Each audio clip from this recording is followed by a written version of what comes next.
Hello Orbs community, Tal here. Today I want to start a series of videos that will teach you what Orbs is doing in DeFi. I want you to be able to understand some of the latest things we've been writing about in the Orbs blog, some of my posts. First of them was introducing Orbs Liquidity Nexus, so I want you to understand what it is. And the other posts were single-sided farming on any DEX. And this is a series of 3 posts that is very, very interesting about some very exciting things in DeFi that we're working on. In order for you to understand these ideas, you need to understand DeFi. And several people from the community have told me that they don't have a lot of DeFi experience. So my goal is, with this series of videos, to show you what DeFi is and teach you all the DeFi that you need to know in order to understand what we're building.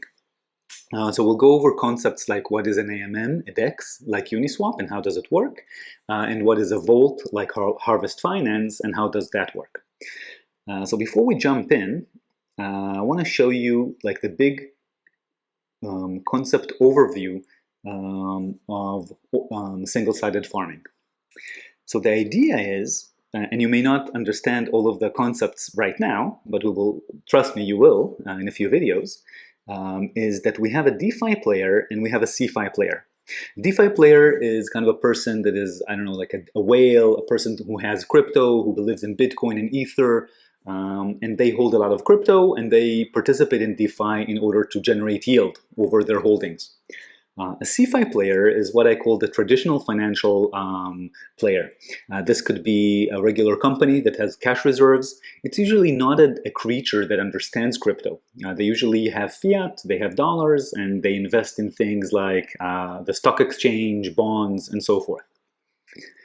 Orbs Liquidity Nexus lets both of them work together and do something exciting in DeFi, for example, farming.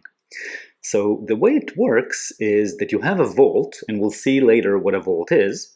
And this vault works with the Liquidity Nexus protocol. And the Liquidity Nexus protocol is a set of decentralized smart contracts running on Ethereum that basically allow funds from the DeFi player and the CeFi player to work together under a predefined set of rules. Now, this vault works under the hood with an AMM like SushiSwap. SushiSwap is a very cool product, sushi.com in DeFi. And it allows to earn sushi tokens, sell the sushi tokens to make revenues. Oops.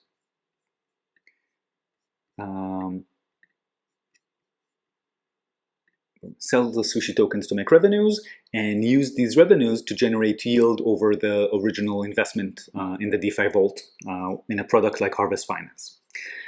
So in order to understand what all of these buzzwords mean, we're going to start from the beginning. And today we're going to learn what an AMM is. If you already know what an AMM is, what is Uniswap and how it works, I think you can skip to the next video or wait until I publish it. And for all of you who don't really know what a DEX is, I'm going to show you right now. So first of all, let's go into DeFi pools. DeFi pools is a place where you can see the big projects in DeFi and where all the money in DeFi is hiding, which products have the most money locked inside of them. And you can see that there is a big category here called DEXs. DEX is a decentralized exchange. A different word for it is AMM, automatic market maker.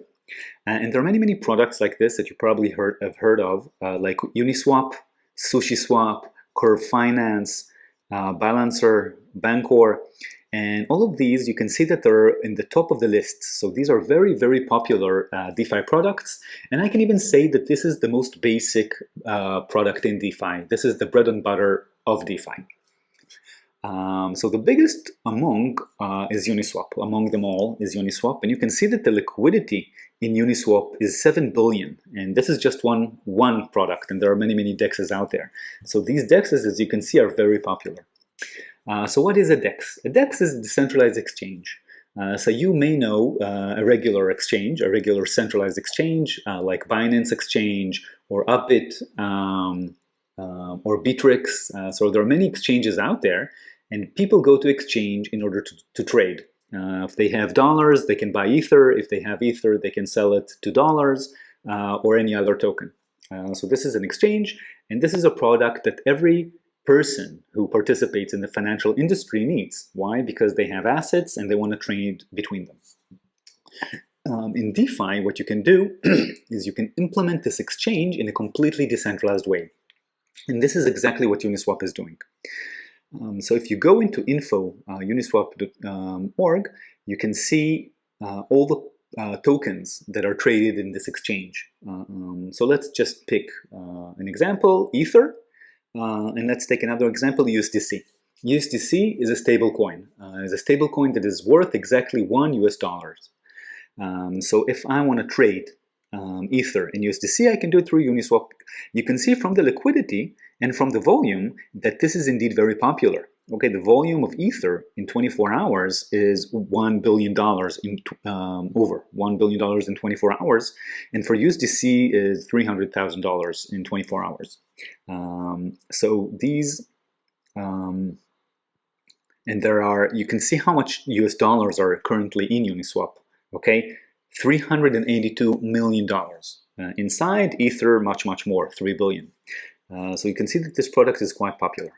So how do you trade a token inside an AMM? So let's go to Uniswap's app, and Uniswap's app is actually very simple and very straightforward. So let's say that I have USDC and I want to buy Ether. So you basically just choose the two tokens that you want, and I want to swap from USDC to Ether. I want to buy Ether. So let's say I have $100. These $100 are going to buy me estimated of 0.049 Ether. So right now in my MetaMask account, I don't have any Ether balance, so I can't actually do this trade. But if I had, I could click this button. I would have a MetaMask approval window. I would approve the transaction, and then I would send these $100 to the Uniswap contract.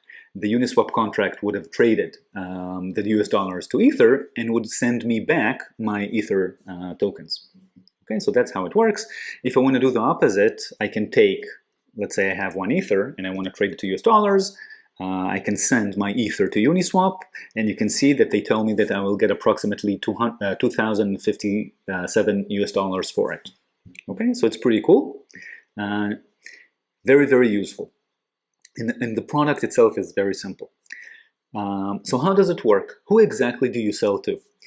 So because this concept is completely autonomous, and it doesn't work like a regular exchange with an order book.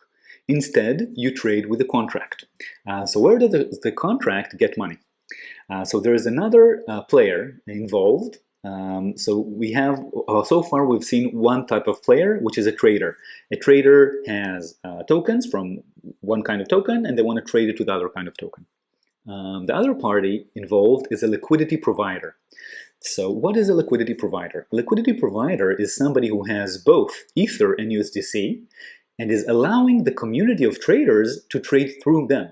So basically they will say, I have Ether, I have USDC, you can take my Ether and USDC and you can trade between them, and when you do this, you're going to pay me fees. So the reason liquidity providers are participating in DeFi and in Uniswap is to earn money. And they earn money from the fees, from other things that we're going to see later on. So these are the two sides. Now there are more products that do exactly this that are not Uniswap. For example, SushiSwap is a very popular one. And if you go to sushi.com and you see the UI, you see that the UI is pretty much identical. Okay, you can choose which token to which token you want to trade. So let's see if they have USDC here. Of course they do. Here is USDC, and I can do the trades here as well. And the idea of liquidity pools works pretty much exactly the same.